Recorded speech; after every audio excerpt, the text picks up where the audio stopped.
Hello, everyone. I just wanted to review punishment, and we're going to talk about positive and negative punishment today. So here we've got positive punishment. Notice that the end result of punishment is the opposite of the end result of reinforcement.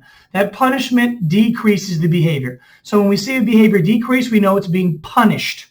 Now, there's two different types of punishment, positive and negative, just like there's two different types of reinforcement, positive and negative. And the principles are the same. Positive means add, negative means take away.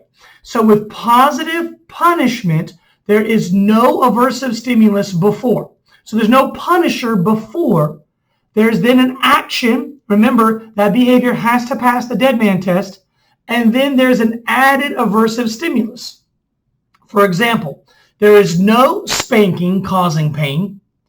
A child runs into the street.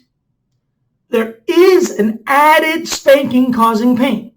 What that does is that helps the child learn that the action results in the adding of an aversive stimulus. The action of running away into the street results in the pain of spanking. That is positive punishment. We are adding an aversive stimulus. Okay? Now, in your individual treatment plan, you may choose to do that, right? When a particular behavior occurs, you want to punish it in order for it to reduce. So you can't have the aversive stimulus before the behavior occurs. Remember, no aversive stimulus, behavior, adding the aversive stimulus, that is positive punishment. Now, the other type of punishment, as you would already assume, is negative punishment, okay? So negative, as you know, means take away, okay? Now, this is when we have things like penalty. This is when we have things like timeout, okay? The removal of something. So we have the presence of a reinforcer. Get my correct ink here.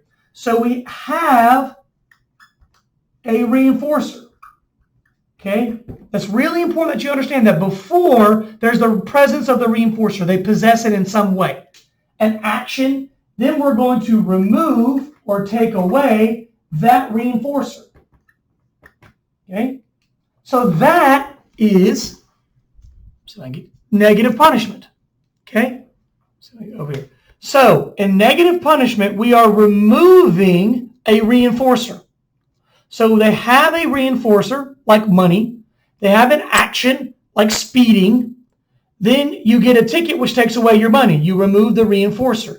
What does that do to the action? It reduces it. It's less likely to occur in the future.